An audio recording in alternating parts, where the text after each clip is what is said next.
Cierra los ojos. Estás de pie en una biblioteca inmensa, rodeado de estanterías que guardan siglos de conocimiento. Los lomos de los libros repiten las mismas fechas que aprendimos en la escuela. Egipto, 3100 antes de nuestra era, primera escritura. Sumer, 3500 antes de nuestra era, primeras ciudades. China, 2000 antes de nuestra era, dinastías tempranas. Estas marcas cronológicas se presentan como el inicio formal de la civilización, el amanecer de la historia registrada. Ahora, abre los ojos, porque todo lo que acabas de imaginar está incompleto. Antes de que la primera palabra fuera tallada en piedra, antes de que los faraones gobernaran el Nilo, antes de que sacerdotes levantaran zigurats en Mesopotamia, hubo otros. Civilizaciones que levantaron ciudades, que movieron montañas de piedra, que cartografiaron el cielo nocturno, que practicaron cirugía, y luego desaparecieron, dejando monumentos tan desconcertantes que incluso hoy los arqueólogos modernos debaten su origen. No son leyendas, no son mitos, son sitios arqueológicos que puedes visitar, objetos que puedes examinar, evidencias que han sido datadas por radiocarbono, excavadas con método científico y publicadas en revistas revisadas por pares. Y aún así, no encajan en la línea temporal que nos enseñaron. Existieron antes de que la civilización, según el relato tradicional, pudiera existir. Comencemos en un lugar que no debería existir. Año 9600 antes de nuestra era. Te encuentras sobre una colina árida en el sureste de Turquía. El paisaje es polvo y roca. No hay ciudades en ningún lugar del planeta. No existen granjas organizadas. No hay escritura, no hay ruedas. La humanidad vive en pequeños grupos, cazando gacelas y recolectando granos silvestres. Según cada libro de historia, faltan miles de años para que aparezca la civilización. Y sin embargo, frente a ti, se alza un pilar de piedra caliza de 20 toneladas, de 20 pies de altura, tallado con relieves intrincados de zorros, leones y escorpiones. A tu alrededor, decenas más emergen formando círculos perfectos. Estás en un complejo ceremonial que cubre 25 acres. Es 6000 años más antiguo que Stonehenge. En 1994, el arqueólogo alemán Klaus Schmidt comenzó a excavar un sitio que los pastores locales conocían desde hacía décadas. Lo que descubrió reescribió la historia humana. Göbekli Tepe, la colina panzuda, contenía más de 200 pilares megalíticos en forma de T, organizados en al menos 20 estructuras circulares. Estudios con radar de penetración terrestre sugieren que el 95% del sitio permanece enterrado. Cazadores-recolectores, personas que supuestamente vivían en grupos de 25 individuos que seguían manadas y recolectaban alimentos silvestres, lograron organizar la mano de obra de cientos para extraer, transportar, tallar y erigir piedras hasta de 20 toneladas. Sin herramientas de metal, sin rueda, sin agricultura establecida para alimentar a los trabajadores. Las dataciones por radiocarbono sitúan la construcción entre 9600 y 8200 antes de nuestra era, lo que le da una antigüedad de aproximadamente 11600 años. El pilar 43, conocido como la piedra del buitre, muestra símbolos astronómicos que algunos investigadores creen que registran un impacto de cometa ocurrido en 10800 antes de nuestra era. Los relieves animales representan especies de toda la región con un naturalismo que rivaliza con civilizaciones posteriores. Pero aquí está el enigma. No hay evidencia de habitación permanente. No era un asentamiento residencial, era exclusivamente ceremonial. Y alrededor de 8000 antes de nuestra era, el complejo fue enterrado deliberadamente bajo toneladas de escombros. La explicación académica sostiene que Göbekli Tepe fue un centro ritual donde grupos dispersos de cazadores-recolectores se reunían estacionalmente para ceremonias religiosas. La construcción misma habría motivado el desarrollo de la agricultura. Primero el templo, luego la necesidad de producir alimento para sostener a los trabajadores. Pero la sofisticación arquitectónica sugiere planificación, organización y posiblemente jerarquía, elementos que se supone no caracterizaban a bandas primitivas de la Edad de Piedra. Las alineaciones astronómicas apuntan a conocimientos avanzados. Algunos investigadores se preguntan, ¿fue construido por sobrevivientes de una civilización anterior perdida? ¿Es Göbekli Tepe el comienzo o el remanente?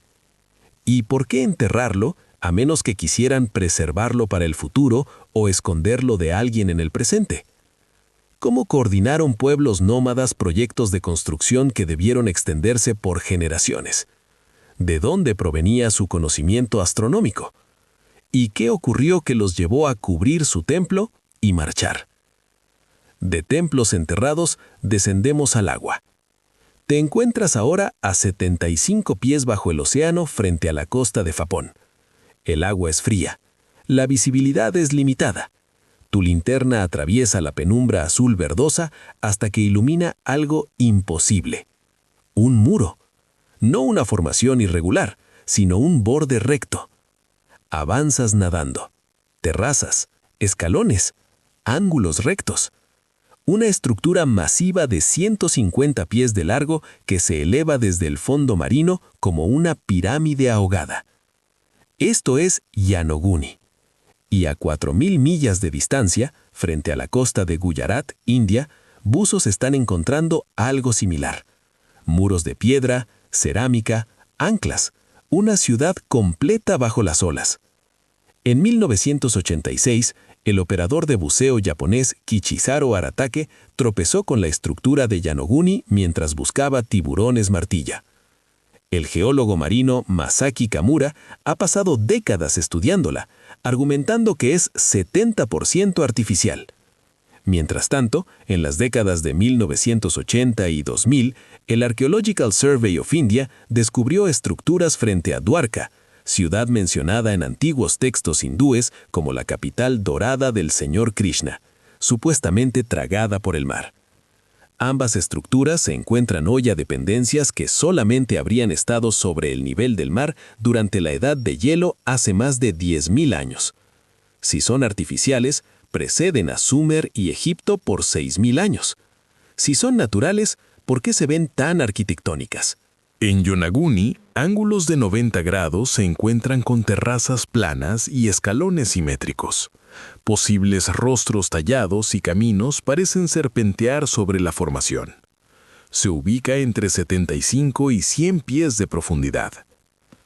Frente a Dwarka, estructuras y muros de piedra emergen de la arena junto a fragmentos de cerámica y sellos con escritura. Ambas ubicaciones coinciden con el aumento del nivel del mar al final de la Edad de Hielo alrededor de 10.000 antes de la Era Común, cuando los océanos ascendieron 400 pies, inundando extensas llanuras costeras.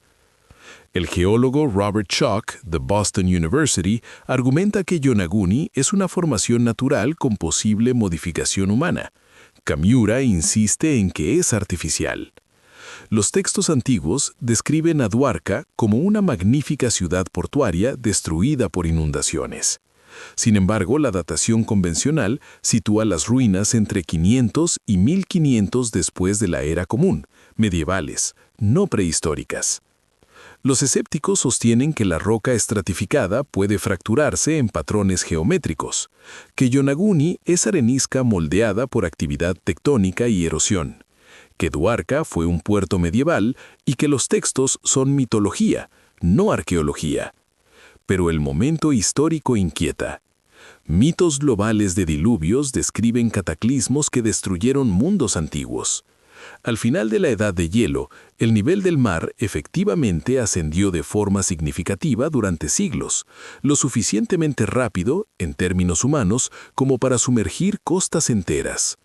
Si existieron civilizaciones costeras durante la Edad de Hielo, cuando el nivel del mar estaba 400 pies más bajo, hoy están bajo el agua. Hemos explorado menos del 5% del fondo oceánico. ¿Cuántas ciudades ahogadas estamos pasando por alto? Estamos ante civilizaciones anteriores al diluvio o viendo patrones donde solo hay caos. Si son naturales, ¿por qué múltiples sitios en distintos océanos presentan rasgos arquitectónicos similares? Si son artificiales, ¿quién los construyó? Y sobre todo, ¿qué más permanece bajo las olas?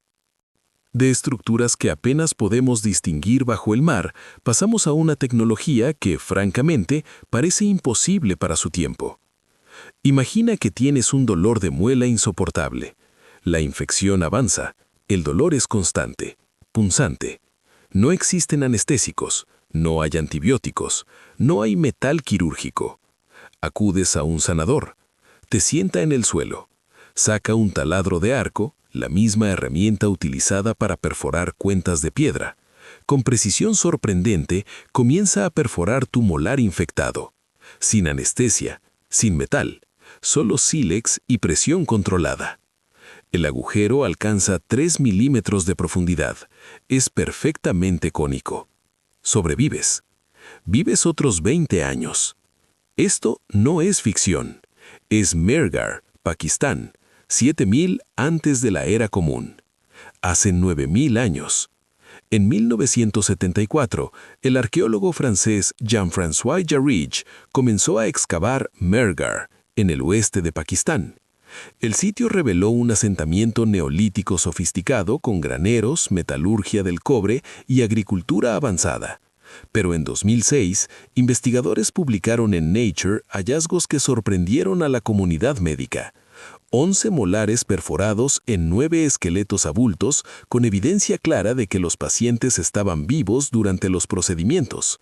Las perforaciones miden entre 1 y 3 milímetros de diámetro y hasta 3,5 milímetros de profundidad. Presentan formas cónicas, cilíndricas y trapezoidales, lo que sugiere diferentes técnicas aplicadas a distintos problemas dentales. El patrón de crecimiento de esmalte demuestra que los individuos sobrevivieron años después del tratamiento. No se trata de perforaciones post-mortem. Las herramientas probablemente eran taladros de arco con brocas de sílex, tecnología ya utilizada en la fabricación de cuentas. Mehrgarh estuvo ocupado de forma continua durante 4500 años, desde 7000 hasta 2500 antes de la era común, mostrando continuidad cultural hacia la civilización del Valle del Indo. El sitio también presenta evidencia de fundición de cobre hacia 6000 antes de la era común y arquitectura de graneros notablemente desarrollada. La explicación académica sostiene que el taladro de arco ya existía para trabajos artesanales. Aplicarlo a la odontología fue una innovación lograda mediante ensayo y error. El conocimiento sobre infecciones era empírico, la tolerancia al dolor mayor. Pero esto no parece experimentación improvisada. La precisión, la variedad técnica y la tasa de sobrevivencia indican conocimiento acumulado, transmitido por generaciones. ¿De dónde surgió esa tradición médica? Mehrgarh antecede a la civilización del Indo por milenios. ¿Existió una tradición médica aún más antigua? ¿Conocían farmacología básica, cirugía, anatomía que no dejó registro escrito? ¿Cuántas generaciones fueron necesarias para perfeccionar esas técnicas? ¿Y cuántos otros conocimientos se perdieron porque nunca fueron registrados? Del interior del cuerpo humano, elevamos la mirada hacia el cosmos. El Sahara, 7000 antes de la era común. Imagina a pastores nómadas que siguen a su ganado de temporada en temporada. No tienen escritura, no tienen ciudades permanentes, viven en campamentos móviles. Ahora imagínalos deteniéndose junto a un lago estacional y decidiendo construir un círculo de piedras alineado con el solsticio de verano, con el cinturón de Orión y Sirio, con una precisión que no volvería a alcanzarse hasta la invención del telescopio. Esto es Nabta Playa. En 1974, Fred Wendorf descubrió el sitio en el sur de Egipto, a unas 500 millas al sur del Cairo. No fue hasta 1998 que el astrofísico Thomas Brophy analizó las alineaciones y comprendió que no eran aleatorias. El círculo de piedras mide aproximadamente 12 pies de diámetro, con megalitos externos alineados astronómicamente. Marca el amanecer del solsticio de verano con precisión. Las alineaciones apuntan hacia el cinturón de Orión y Sirio y posiblemente Alfa Centauri, calculadas para alrededor de 6000 antes de la era común. El análisis estadístico indica intención astronómica, no coincidencia. El sitio fue construido durante el período húmedo africano entre 9000 y 5500 antes de la era común, cuando el Sahara era una sabana verde con lagos estacionales. Cerca hay túmulos que sugieren importancia ritual sostenida. El complejo antecede a Stonehenge por aproximadamente 4000 años y a la astronomía templaria egipcia por más de 2000 años. Fue abandonado alrededor de 5500 antes de la era común, cuando la desertificación comenzó. Los académicos sostienen que los nómadas necesitaban observar el cielo para predecir las lluvias. Las alineaciones serían básicas, útiles para seguimiento estacional. La sofisticación estaría exagerada. Pero la precisión sugiere observación multigeneracional y cálculo acumulado. Algunos investigadores incluso proponen que ciertas alineaciones codifican posiciones estelares de hace 17.000 años, insinuando conocimiento heredado de una tradición mucho más antigua. Cuando el Sahara se secó hacia 3500 BCE, estos pastores migraron hacia el Valle del Nilo. Llevaron consigo conocimientos astronómicos que aparecen repentinamente en templos egipcios. ¿Es Nabta Playa evidencia de una civilización norteafricana anterior a Egipto cuyos descendientes sembraron las culturas del Nilo? ¿Por qué la sofisticación astronómica aparece plenamente desarrollada sin etapas intermedias visibles? ¿Cómo transmitieron ese conocimiento durante generaciones sin escritura? ¿Y qué ocurrió con esa tradición cuando el desierto reclamó su territorio? De la memoria de piedra pasamos a la memoria humana. Imagina que alguien describe tu casa de la infancia con detalle absoluto. Luego describe la casa de tu tatarabuelo. Ahora imagina que describe un paisaje que ha estado bajo el agua durante 10.000 años. Y acierta. Eso es lo que hacen ciertas tradiciones orales aborígenes australianas. En la década de 2010, el lingüista Nicholas Reid y el geógrafo Patrick Nunn comenzaron a comparar sistemáticamente relatos aborígenes con datos geológicos sobre cambios del nivel del mar. Descubrieron algo extraordinario. Historias transmitidas durante más de 400 generaciones describían con precisión costas, islas y accidentes geográficos que dejaron de existir al final de la Edad de Hielo. Algunas narraciones del pueblo Gunditjmara describen Port Phillip Bay como tierra seca con un río, confirmada geológicamente hasta aproximadamente 10.000 años. Historias sobre caminar hacia Tasmania a través del Bass Strait coinciden con el antiguo puente terrestre que se inundó alrededor de 12.000 BCE cuando el nivel del mar subió 300 pies. Relatos mencionan caminar hasta Kangaroo Island, separada del continente hace unos 11.000 años. Algunas tradiciones hablan incluso de megafauna, canguros gigantes y leones marsuliales extinguidos hace 40.000 años. La transmisión se realizó mediante songlines, ceremonias e iniciaciones, incrustando conocimiento en el paisaje y el ritual. La postura académica convencional sostiene que los mitos evolucionan, que los relatos absorben arquetipos universales de inundación, que cualquier coincidencia con datos geológicos puede ser accidental o resultado de observar antiguas líneas costeras expuestas en mareas bajas. Pero la especificidad geográfica es difícil de descartar. No son relatos genéricos de diluvios. Nombran lugares, describen características concretas, coinciden punto por punto con datos geológicos. Si una cultura puede mantener memoria geográfica precisa durante 10.000 años, ¿qué más pudo preservar? ¿Conocimiento astronómico? ¿Sabiduría ecológica? ¿Técnicas de navegación? Occidente suele considerar la tradición oral menos confiable que la escritura, pero la escritura se quema, se erosiona, se pierde, ¿Y si los aborígenes desarrollaron una tecnología de memoria más duradera que el pergamino? Si la memoria oral puede atravesar 10.000 años, deberíamos reconsiderar otras historias indígenas descartadas como mito. ¿Cuánto conocimiento se perdió cuando culturas orales fueron destruidas? Y si los humanos podían hacer esto, ¿por qué asumimos que no podían? De la memoria oral pasamos nuevamente a la tierra. Imagina mover 1.000.000 de yardas de tierra a mano, sin ruedas, sin herramientas de metal, sin animales de carga, solo cestas, brazos humanos y coordinación. Ahora imagina hacerlo sin agricultura estable.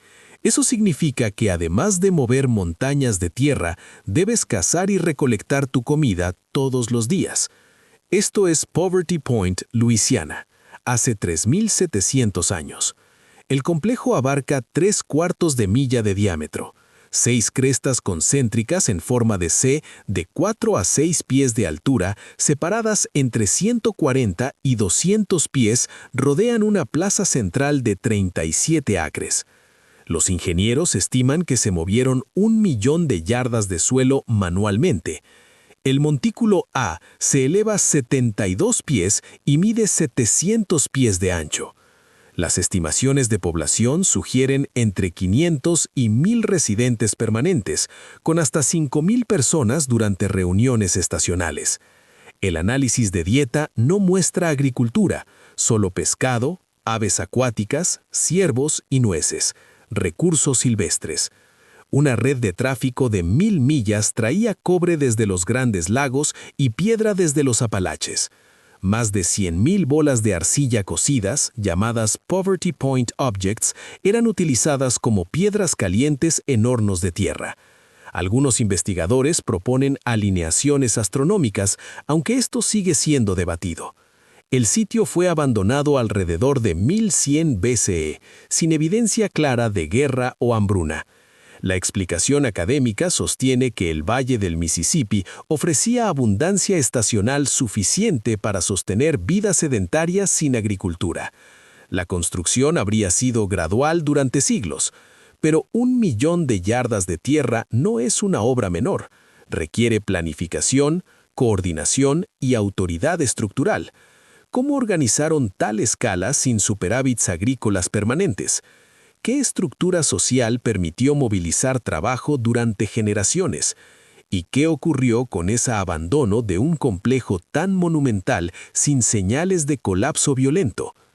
De Luisiana viajamos a Anatolia, año 7500 BCE. Estás caminando en una ciudad de 10.000 personas. No hay calles, no hay puertas a nivel del suelo, no hay palacios. Las casas están hechas pared con pared, como un panal compacto. Para entrar a tu hogar, subes por una escalera hasta el techo, cruzas por las azoteas de tus vecinos y desciendes por una abertura en el techo hacia tu interior. Bajo el suelo donde duermes están enterrados hasta 60 de tus ancestros. Este lugar es Çatalhöyük, descubierto en 1958 por James Millard y excavado extensivamente desde 1993 por Ian Hodder de Stanford, es uno de los mayores y mejor preservados asentamientos neolíticos del mundo. Cubre 32 acres. En su apogeo, alrededor de 7.000 BCE, albergó entre 5.000 y 10.000 personas, más grande que muchas ciudades durante los siguientes 3.000 años. Las casas son casi idénticas en tamaño y diseño. No hay residencias de élite, no hay templos monumentales centralizados, no hay edificios administrativos ni fortificaciones. El acceso es exclusivamente por el techo. Las azoteas funcionan como calles. Bajo los suelos se encuentran enterramientos múltiples, reforzando identidad basada en linaje y ancestros.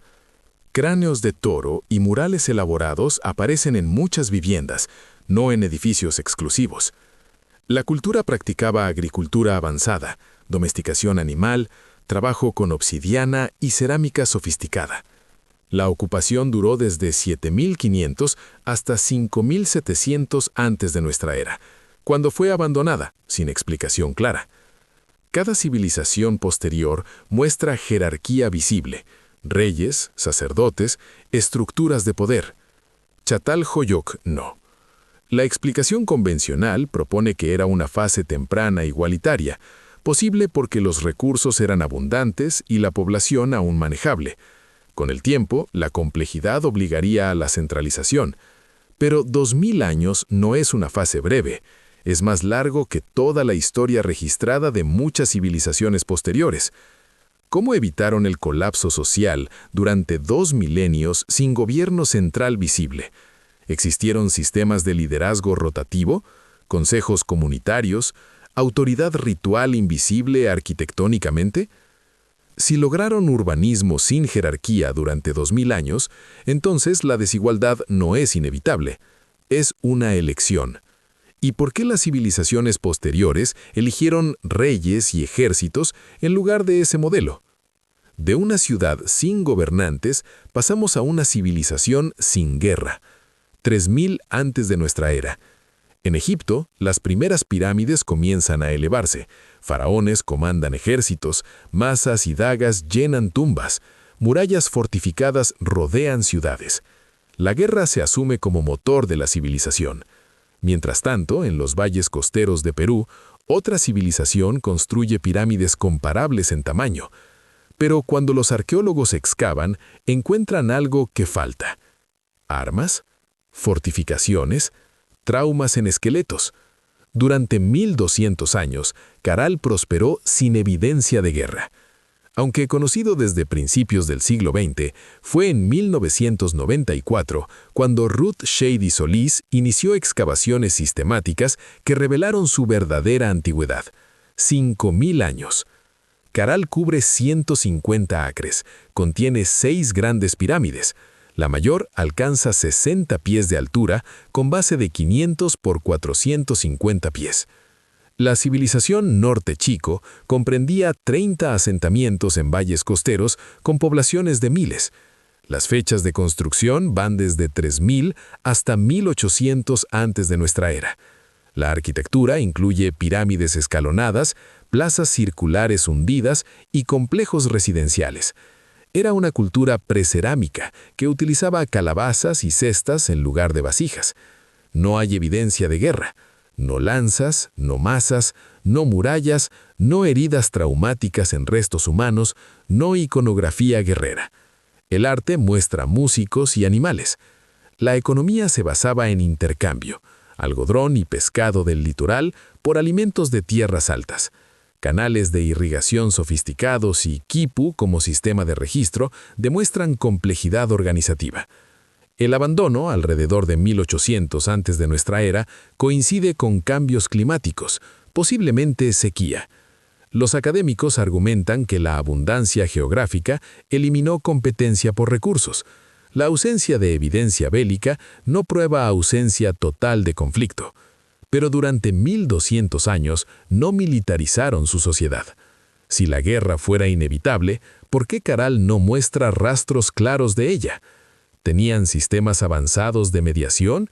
¿Interdependencia económica suficiente para evitar violencia? ¿Rituales que reemplazaban conflicto armado?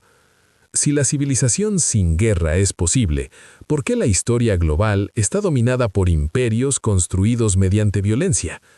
Algunos sostienen que sociedades pacíficas eventualmente son superadas por vecinos militarizados, no porque la paz no funcione, sino porque la violencia conquista.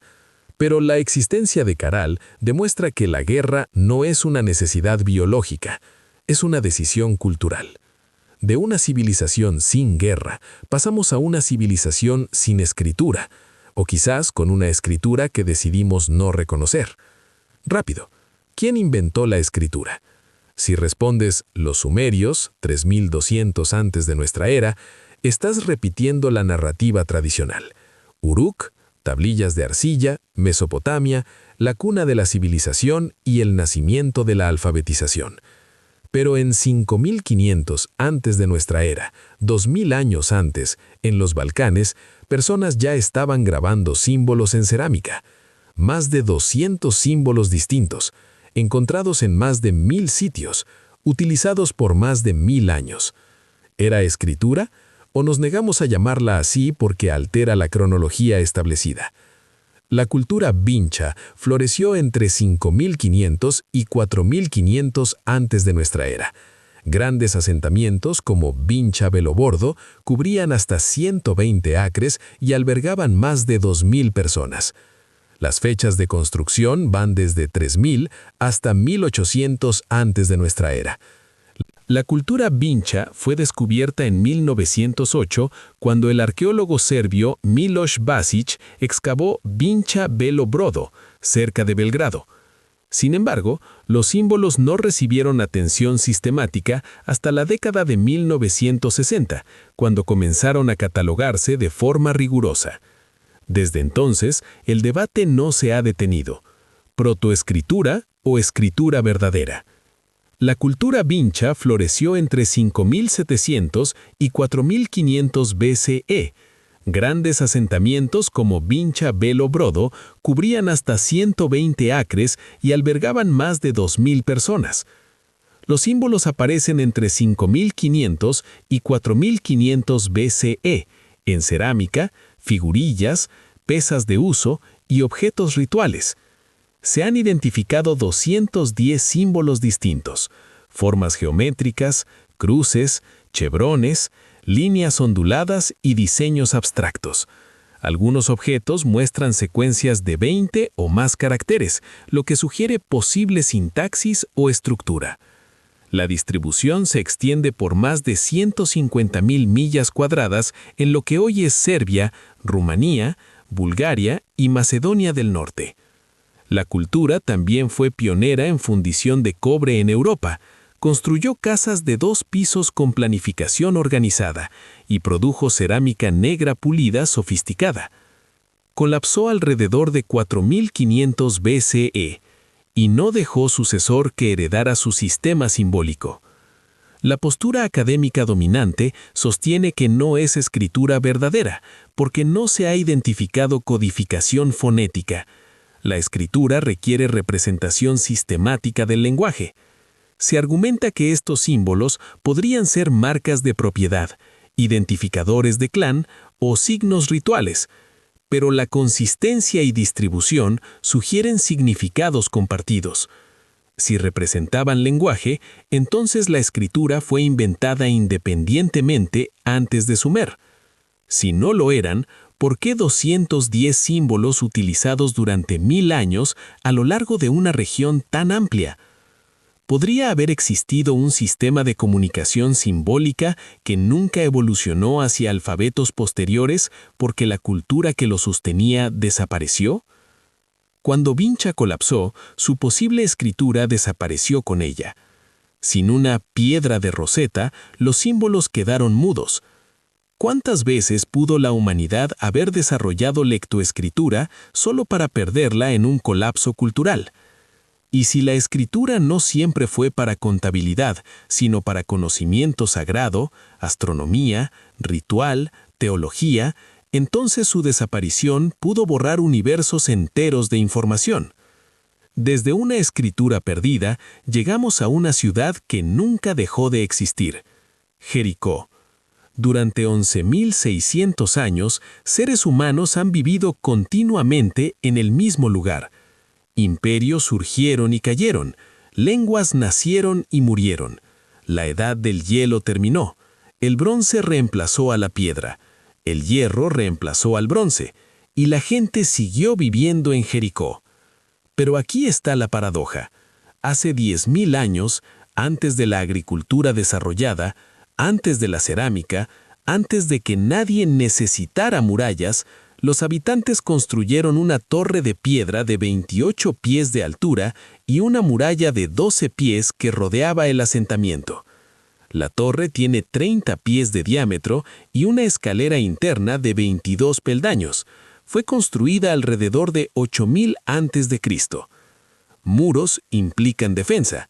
Defensa implica amenaza. Pero en 8000 a.C., la densidad poblacional humana era mínima. No había grandes estados agrícolas con excedentes para saquear.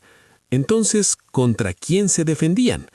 Algunos investigadores proponen que la muralla pudo servir como protección contra inundaciones estacionales.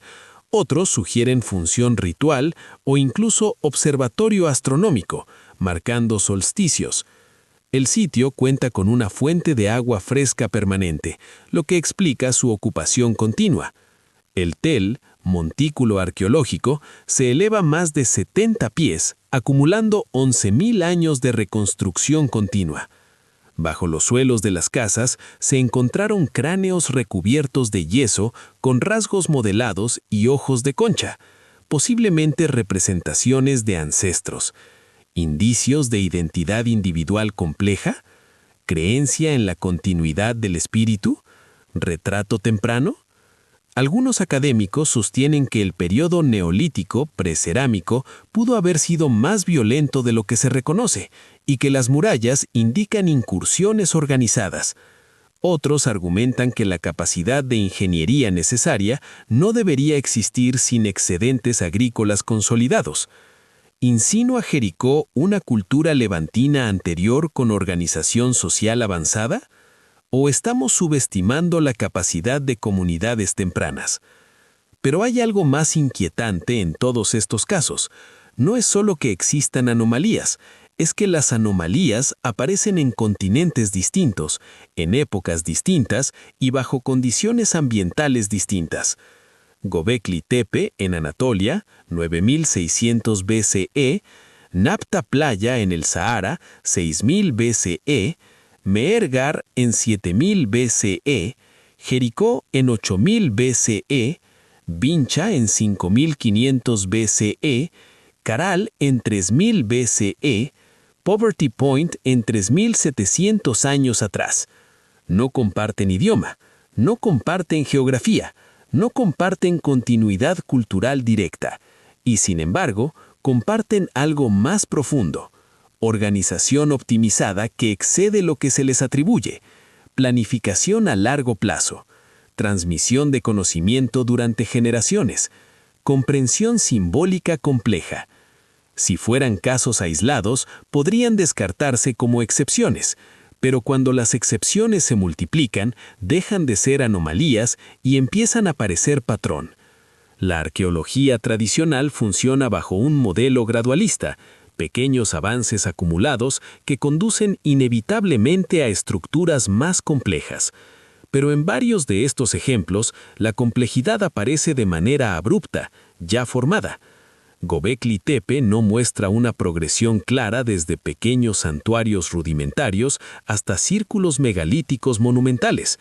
Vincha no muestra una transición evidente desde simples marcas hasta un sistema simbólico más desarrollado. Caral no ofrece evidencias de una fase prolongada de conflicto previo antes de consolidar una sociedad monumental sin guerra. Es como si ciertas capacidades emergieran completamente desarrolladas. La explicación ortodoxa es que simplemente no hemos encontrado las etapas previas todavía, que el registro arqueológico es incompleto, que la ausencia de evidencia no es evidencia de ausencia. Y eso es cierto. Pero también es cierto que cada nuevo descubrimiento de las últimas décadas ha empujado hacia atrás el origen de la complejidad humana.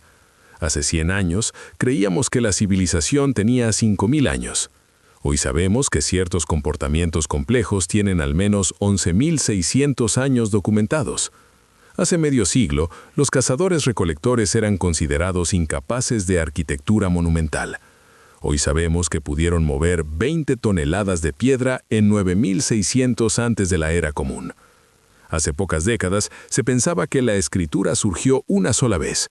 Hoy existen debates serios sobre desarrollos independientes. El patrón general no es de reducción cronológica, es de ampliación constante hacia el pasado. Cada generación de arqueólogos ha tenido que admitir que subestimó a la anterior. Entonces surge una pregunta incómoda. ¿Estamos todavía subestimando? ¿Y si el modelo lineal es una simplificación conveniente? ¿Y si la historia humana es más parecida a una serie de olas que avanzan y retroceden?